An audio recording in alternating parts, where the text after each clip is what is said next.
আসসালামু আলাইকুম। আমি অ্যাপল মাস্টার থেকে যথারীতি আছি আপনাদের মাঝে। তো অনেকেই আমাকে জিজ্ঞেস করছে আইফোনের যে শর্ট সার্কিট হয়, যে ডেড হয়ে যায় শর্ট সার্কিট হয়ে, সাডেনলি হঠাৎ করে দেখা যায় রানিং ফোনটা বন্ধ হয়ে গেল বা চার্জে রাখার কারণে বন্ধ হয়ে গেল।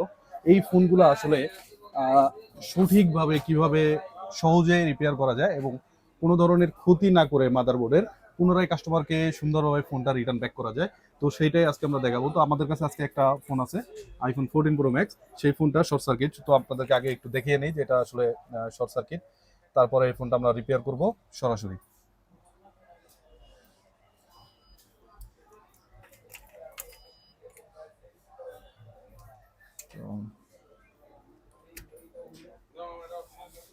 তো আপনারা পাওয়ার সাপ্লাইতে দেখুন, মাদারবোর্ডটি কিন্তু শর্ট। হ্যাঁ, আমি একটু এটা ঘুরাইয়া দিই। তাও আপনারা দেখতে পাচ্ছেন যে এটা শর্ট সার্কিট। তো আমরা এখন এটা সেপারেট করব।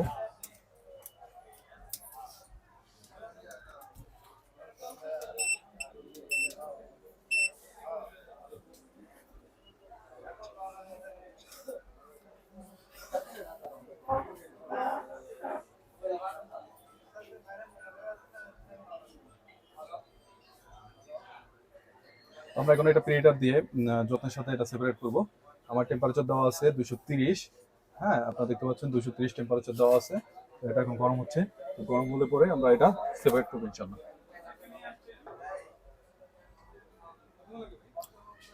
তো এখন আমার অলরেডি কিন্তু 200 ডিগ্রি টেম্পারেচার রিচ করছে। তো আমরা 230 যেহেতু দিছি, আমরা একটু হালকা করে একটু টাচ করে চেক দিব যে এটা আসলে পার্টিশনটা নরম হয়েছে কিনা।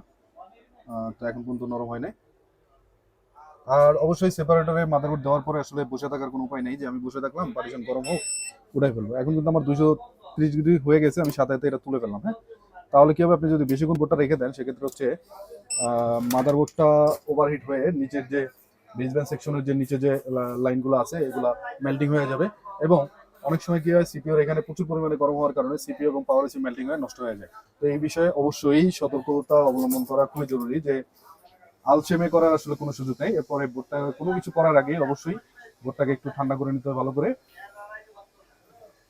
তো আমি বোর্ডটা থার্মাল পরিষ্কার করবো। পরিষ্কার করার জন্য যে উপরে থার্মাল পেজগুলো আছে সেগুলো আমি সবগুলা রিমুভ করে নিচ্ছি।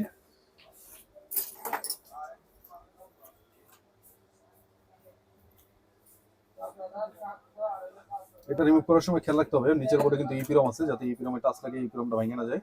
তো অবশ্যই ইপিরমটা কোন প্লেসে থাকে এটা একটু খেয়াল করে সাবধানতার সাথে এটা করতে হবে। এখন আমরা একটু চেক করে দেখবো যে আমার আসলে শর্ট সার্কিটটা কি উপরের বোর্ডে নাকি নিচের বোর্ডে। তো আমরা আবার একটু পাওয়ার সাপ্লাইতে চলে যাই। তো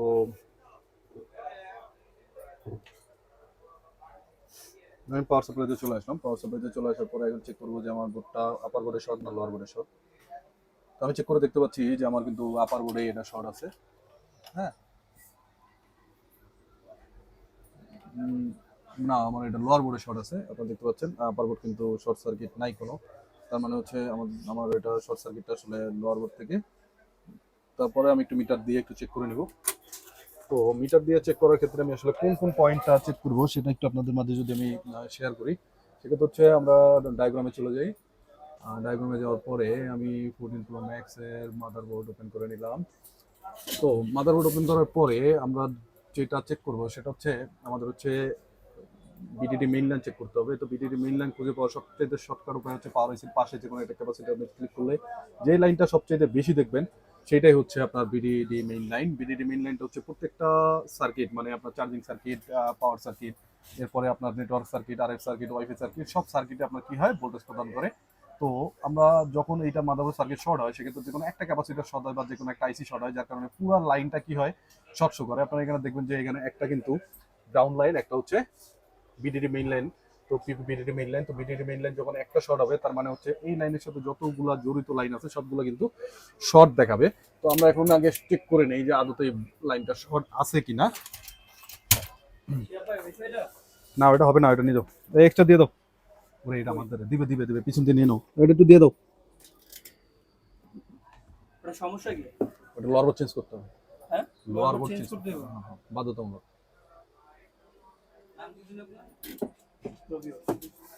তো আমরা এখন এটা শর্ট সার্কিটটা চেক করব। শর্ট সার্কিট এটা একটু থাকুক, কামাজটা করে ওকে ওকে ওকে ওকে। তো লোয়ার বোর্ড দিলে চেঞ্জ করে দিবেন।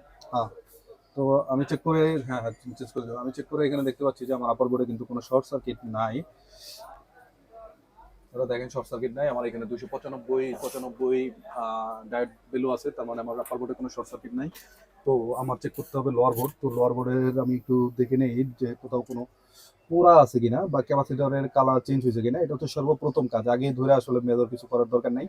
অনেক ক্ষেত্রে আমি অনেককে দেখি আসলে এটা শর্টকাটে করার জন্য শর্ট কিলার ইউজ করে। তো শর্ট কিলার ইউজ করলে কি হয়, আপনার উল্টাপাল্টা ভোল্টেজ পুশ করার কারণে মাদারবোর্ডটা পুরোপুরি বার্ন হয়ে যায়, অথবা পাওয়ার আইসি বা সিপিইউ থেকে অনেক সময় ড্যামেজ হয়ে যায়। তো এই বিষয়ে আসলে খুবই সতর্ক থাকা জরুরি। তো এই কাজটা আসলে করা যাবে না, শর্ট কিলারের কাজটা। তো আমাকে এখন চেক করতে হবে। তো আমি এখানে খুব ভালো করে চেক করে দেখেও আসলে এরকম কালার চেঞ্জ হয়ে গেছে এরকম কোনো ক্যাপাসিটর দেখতে পাচ্ছি না। তারপর আমি একটু মিটার দিকটা চেক করে দিই যে আমার নিচের বোর্ডটা শর্ট আছে কিনা। তো নিচের বোর্ডটা আমি চেক করে নিব, নিচের বোর্ডটা চেক করতেছি।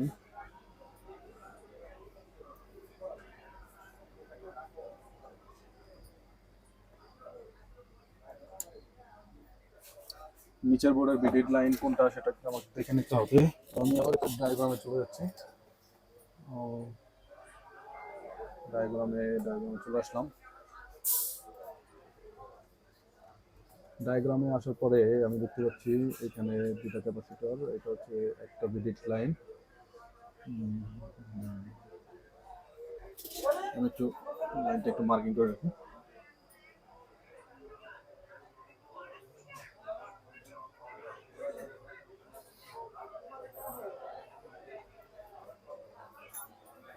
তো আমি বিডিড লাইনটা একটু মাইকা দেখি আগে। তো বিডিড লাইনটা কিন্তু আমার শর্ট আছে, মিটার দেখা যাচ্ছে শর্ট আছে। তো এখন এই লাইনটা হচ্ছে আমি ফাইন্ড আউট করবো এই লাইনটা আসলে কোন লাইনটা, কোন ক্যাপাসিটারটা শর্ট আছে। তো ক্যাপাসিটারটা শর্ট আছে এটা আমরা খুঁজে বের করবো। তো খুঁজে বের করার এখানে অনেকগুলা মেথড আছে, তার ভিতরে আমি একটা একটা করে মেথড আপনাদেরকে দেখাচ্ছি। আমার হচ্ছে বিডিড মেইন লাইন হচ্ছে এইটা। তো এই লাইনটা কিন্তু আমার এখন শর্ট আছে, আপনারা দেখতে পাচ্ছেন। আমি আপনাদেরকে দেখাচ্ছি। আপনারা দেখেন যে এই লাইনটা কিন্তু এখন শর্ট আছে। মিটার মিটার দেখা যায়, ফুল রেঞ্জে ভিডিওতে আসেন অতটুকু বাদ করে যাবো। হ্যাঁ, দুটো দূর থেকে নাও। তো এটা আমার কিন্তু শর্ট আছে। আর এই লাইনের সাথে আমি দেখছি যে এই পাশে ক্যাপাসিটারটা জড়িত, এই ক্যাপাসিটারটা কিন্তু আমার এখন শর্ট সার্কিট আছে। আমার এখন চেক করতে হবে যে এটার এক্স্যাক্টলি কোনো আইসি শর্ট নাকি ক্যাপাসিটার শর্ট। সেক্ষেত্রে আমি একটা মেথড অ্যাপ্লাই করতেছি প্রথমে, সেটা হচ্ছে শর্ট ক্যামেরা। তো আপনারা অনেকেই জানেন যে শর্ট ক্যামেরা আছে, থার্মাল ক্যামেরা দিয়ে আসলে খুব সহজে শর্ট ফান্ডিং করা যায়। অল্প লিকেজ হইলেও সেটা আসলে ফাইন্ড আউট করা যায়। তো সেটা আমরা আগে চেক করে নিই। তারপরে হচ্ছে এছাড়া আর কোন মেথডে কাজ করা যায় শর্টকাটে সেটা আমি আপনাদেরকে দেখাবো। আমরা শর্ট ক্যামেরাটা ওপেন করে নিই।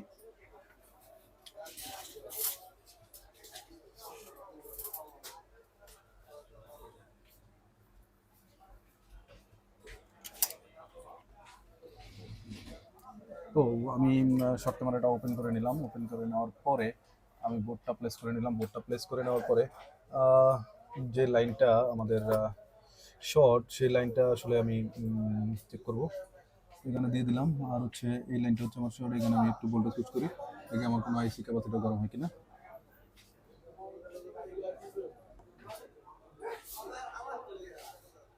আপনারা যদি খেয়াল করে দেখেন যে এখানে এইটা কিন্তু লাল হচ্ছে। হ্যাঁ, আমি আবার দেখাচ্ছি আপনাদেরকে, একটু ভালো করে খেয়াল করেন।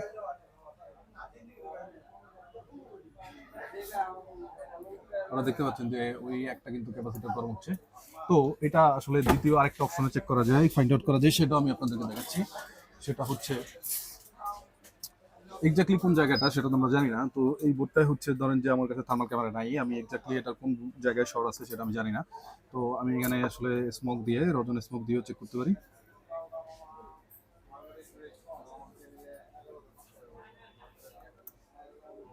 তো আমি এখানে রজন স্মোক দিলাম। স্মোক দেওয়ার পরে আমি হচ্ছে এটাকে চেক দিব, এটা একটু খেয়াল করবেন। করে দাও।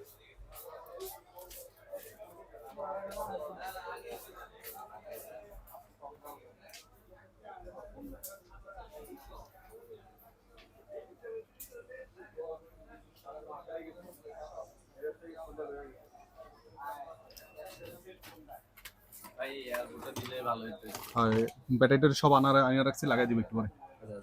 দেখেন এটা আগুনে পুষে পুরাছে, আগুনে পুরে দেন ভিতরে পাঁচ লেগে গেছে, জ্বলে গেছে না? দেখেন না, না জ্বলে নেই, খুলে পাশ থেকে ওই পাশে, পাশ থেকে এই পাশ। এখন এটা দুইটা বোর্ডে সোয়াইপ করে দিবেন, আইক্লাউড একটা বোর্ড দিব, কত রাত দেওয়া যাবে দেওয়া লাগবে। একটু ভাই ভিডিও করতেছি, আমার নিজের একটা সেট, নিজের ভাইয়ের একটা সেট করতে পারেন। তো আমি যে লেন্ডার শর্ট সার্কিট আছে রাখলাম।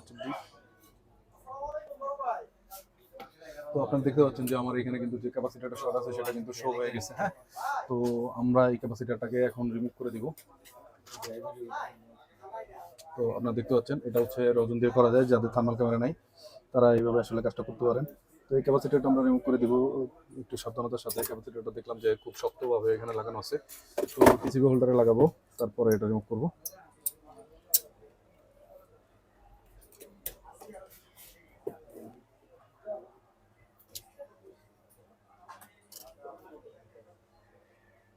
তো এই সাইডে কিন্তু পেস্টিং করা আছে, যার কারণে আমরা পেস্টিংটা একটু আগে কেটে নেব। পেস্টিং কেটে নেওয়ার জন্য হটগানের সাহায্যে একটু হিট দিয়ে নিচ্ছি। খেয়াল রাখতে হবে যে পাশে কিন্তু বেসমেন্ট পাওয়ার আইসি আছে, পাওয়ার আইসিটা যাতে কোনোভাবে ভাঙে না যায়, এটা একটু সতর্কতার সাথে খেয়াল রাখতে হবে, নাহলে কিন্তু আপনার বেসমেন্ট আসবে না, পরে আবার বেসমেন্ট আইসি কাজ করতে হবে, বেসমেন্ট পাওয়ারের কাজ করতে হবে। আমরা সাইডে পেস্টটা রিমুভ করে নিলাম, পেস্টটা রিমুভ করার পরে ক্যাপাসিটারটা রিমুভ করে নিলাম সুন্দর করে। এরপরে হচ্ছে আমরা একটু মিটার দিয়ে আবার একটু চেক দিয়ে নেব যে আমার আসলে শর্ট সার্কিটটা পুরোপুরিভাবে চলে গেল কিনা। আমরা খেয়াল করলে দেখতে পাবেন এক পাশে গ্রাউন্ড, আরেক পাশে কিন্তু আমার 270, 74, 75 রেজিস্ট্যান্স ভ্যালু আছে, তার মানে আমার শর্ট সার্কিট চলে গেছে। এখন হচ্ছে গিয়ে আমরা এটা আসলে ক্লিন করে নিব। তো এখন হচ্ছে আমরা বোর্ডটা ক্লিন করে নিব, ক্লিন করার পরে রিভলভ করে পার্টিশন করে আবার চেক দিব যে সব কিছু ফাংশনাল আছে কিনা। তো বোর্ডটা আমরা ক্লিন করতেছি, বোর্ড ক্লিন করার জন্য আগে ফ্লক্স পিস দিয়ে নিই।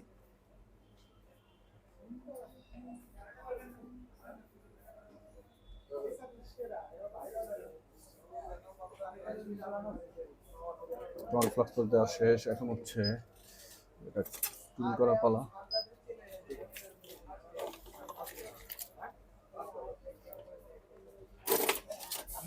আপনার এটা শিওর তো আমি এটা এখানে আমার দিকে শিওর হইছি এখানে একবারে খোলা আছে একটা এখন যে আমি একটা এখন একটা চেক করতে পারি মানে এটার মধ্যে আমি বুঝতে পারছি না আপনি মানে এটা একবারে একটা খোলা আছে আপনার মোবাইলে কোনটা আছে আমি বলতে পারছি এই মোবাইলে এটা খোলা আছে কোনটা যদি আবার দিয়ে পাঠাইছে তো ওই দিক দিয়ে শুতে এই দিক দিয়ে শুতে বাইরে আলাদা করে দিই। পুরোটা একদম সমান করে ক্লিন করে নেবে, যাতে উঁচু নিচে না লাগে। উঁচু নিচু থাকলে বল করার ক্ষেত্রে প্রবলেম হবে।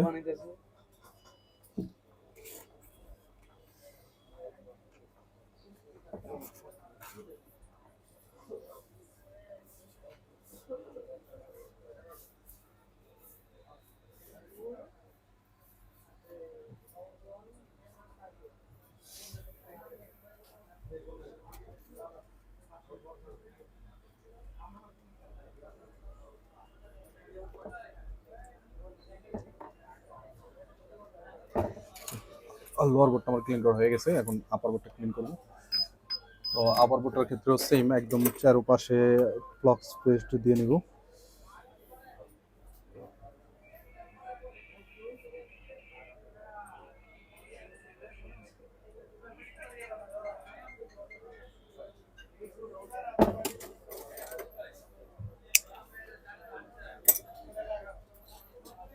তো ফ্লক্স পেস্ট দেওয়ার পরে আমরা এটা করে নিব। এটা অবশ্যই খেয়াল রাখতে হবে যে খুব বেশি মাত্রায় চাপ দিয়ে আসলে ক্লিন করার দরকার নেই, তাহলে বোর্ড বাঁকা হয়ে যাবে। বোর্ড বাঁকা হয়ে গেলে পার্টিশন মিলাইতে খুবই কষ্ট হয়ে যাবে।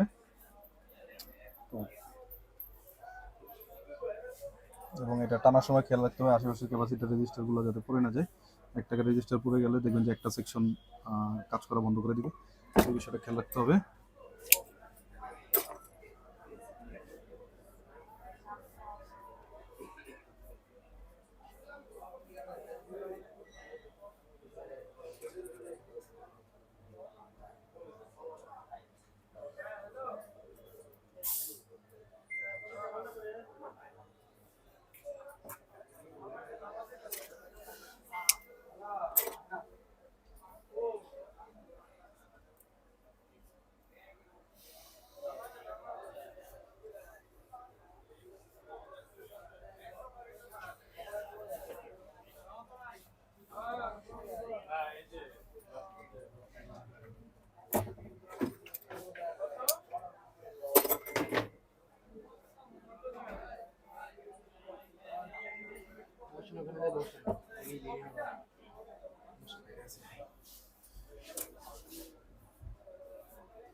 পুরো বোর্ডটা ক্লিন করে ফেললাম।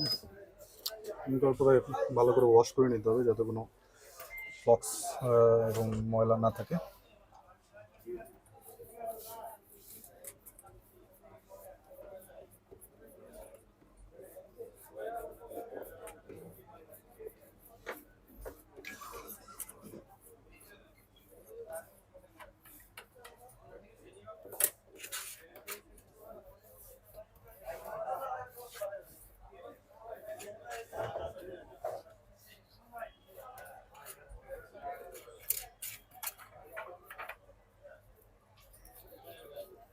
এটা খুব সুন্দর করে ক্লিন করে নিলাম। এখন হচ্ছে এটা রিভলভ করবো।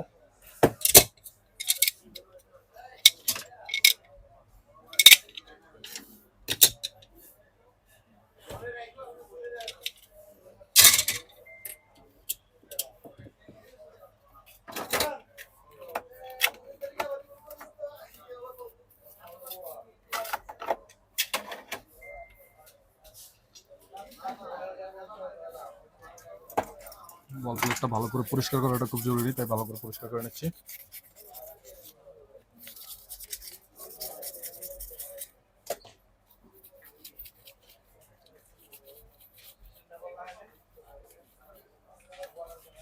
তো আমার এটা খুব সুন্দর করে পরিষ্কার করা হয়ে গেছে। এখন পার্টিশনটা বসাবো। বসানোর ক্ষেত্রে অবশ্যই খেয়াল রাখবো যে আমার প্রত্যেকটা মানে বল পারফেক্ট পজিশনে পড়ছে কিনা। এরপরে হচ্ছে প্রদীপ ভাই কাজ এটা নাও তো, এটা নিয়ে রাখো তো, প্রদীপ ভাইয়ের নাম লিখে রাখো। এরপর আমি বল করার জন্য পেস্ট ইউজ করতেছি ওয়াইসিএস এর 138।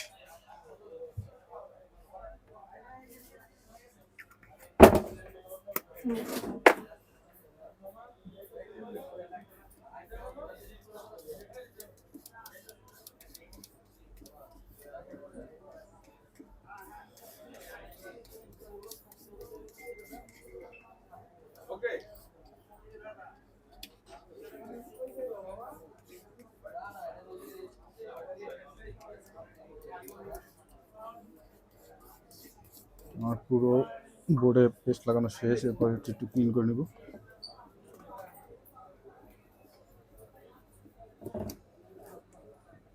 এক চামচে তুলে ফেলবো।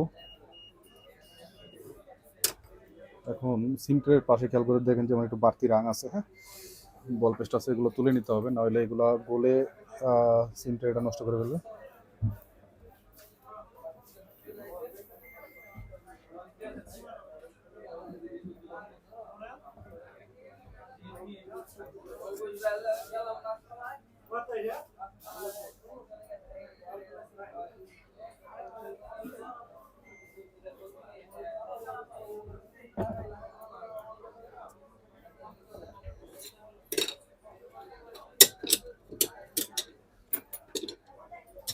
এখন এটা প্রিহেটার মাধ্যমে আমি রিভলভ করে নিব।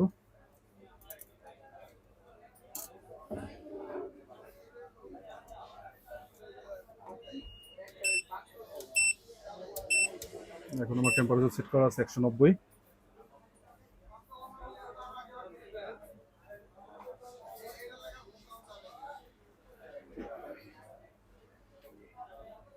তো আমার এটা কিন্তু গরম হয়ে এটা বল হয়ে গেছে। এটার উপর থেকে আমি আলতো করে পেস্ট দিয়ে নিব।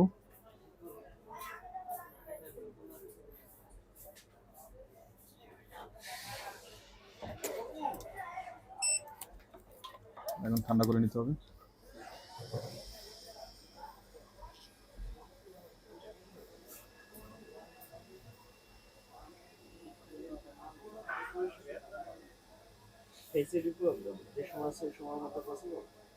আর এটা একটু দেখো তো জিসান, এটা কি ফেসের কি সমস্যা?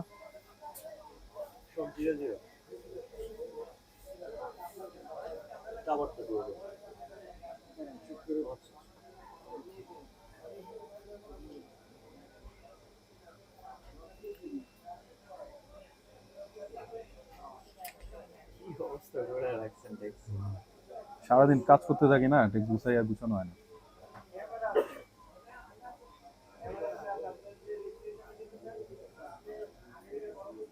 আমার বোর্ড ঠান্ডা হয়ে গেছে। এখন হচ্ছে আমি উপরের বোর্ডটা এখানে অ্যাটাচ করে নিব। উপরের বোর্ডটা অবশ্যই খেয়াল রাখতে হবে যে একদম পারফেক্ট পজিশনে যেতে থাকে, ডান বাম উপরে নিচে না হয়ে যায়। তো আমি প্রিটার আবার অন করে দিলাম। ওয়াইফাই নেই।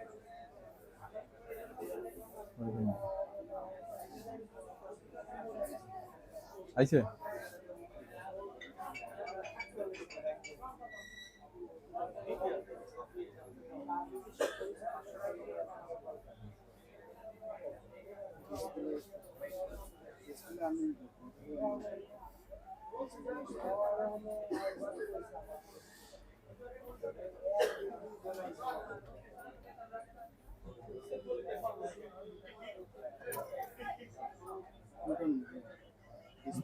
চেক করে দেখি আমি হবে কিনা, তারপরে জানাচ্ছি, কিন্তু না হওয়ার সম্ভাবনা বেশি। আগে চেক করে দেখবো, তারপরে চেক করতে খুলতে হবে না।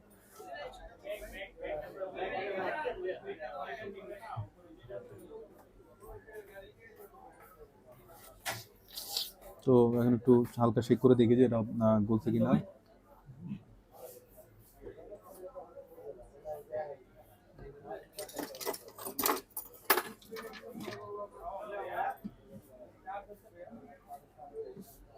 লোয়ার বোর্ডটা দিলে কি করে দিতে পারবেন? বোর্ডটা কিন্তু শেক হচ্ছে, বেশি শেক করার দরকার নেই, জাস্ট একটু শেক করে দেখলাম। তার মানে হচ্ছে আমার পার্টিশনটা লাগানো পারফেক্ট আছে। তো এখন আবার ঠান্ডা করে নিব।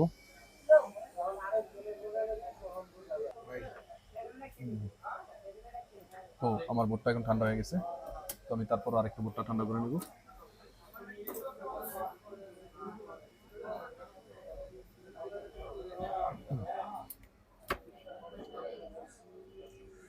তো বোর্ড ঠান্ডা হওয়ার পরে পাওয়ার সাপ্লাই দিয়ে আবার একটু ফাইনাল চেক করে নেব যে আমার মাদারবোর্ড কি এখন আর শর্ট আছে কি নাই। তো আমরা একটু পাওয়ার সাপ্লাই চেক করি। আমরা দেখতে পাচ্ছি যে এখানে কোনো শর্ট সার্কিট নাই, এবং একটু পাওয়ার সাপ্লাই আমরা এখানে একটু বুটিং করে দেখি যে ফোন চালু হয় কিনা। আপনারা দেখতে পাচ্ছেন যে আমার ফোন কিন্তু বুটিং হচ্ছে, ফোন চালু হচ্ছে। তো আমরা পুরো সেট আপে লাগাই একটু ফোনটা দেখবো যে ফোনটা আদতে চালু হয় কিনা এবং সবকিছু ফাংশন ভালো আছে কিনা। আসুন দেখি।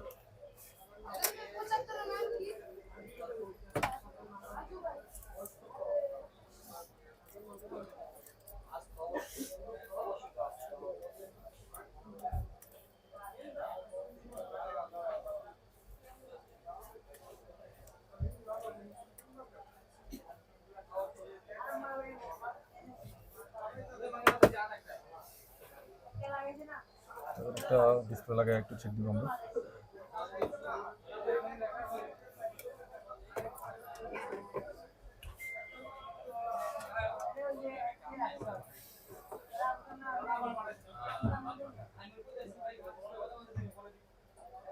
তো আপনারা কিন্তু দেখতে পাচ্ছেন ফোনে কিন্তু অ্যাপেল লোগো আসলো, আসার পরে চলে গেল।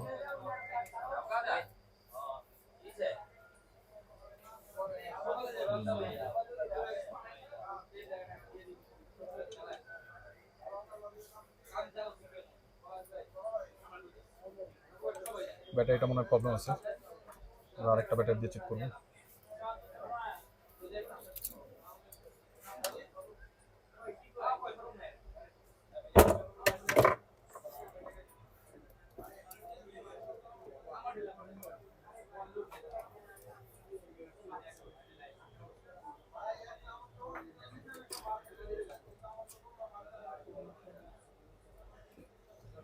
আরেকটা ব্যাটারি লাগিয়ে নিলাম, এখন চেক করে দিচ্ছি।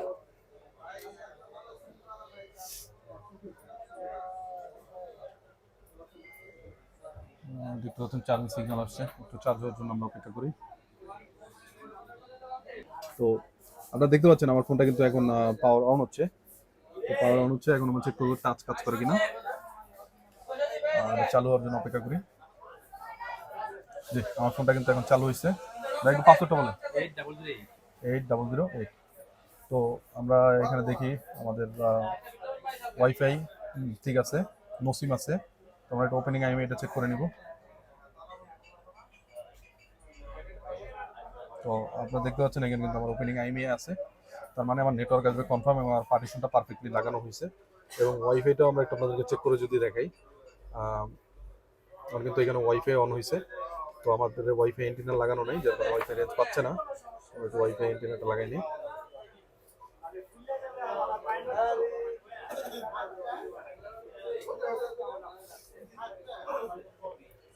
কানেক্টর থেকে ওয়াইফাই রেঞ্জটা আসে কিনা। আপনারা দেখতে পাচ্ছেন যে আমাদের ওয়াইফাই রেঞ্জও আসছে। আমরা একটা ওয়াইফাই কানেক্ট করেও দেখতে পারি।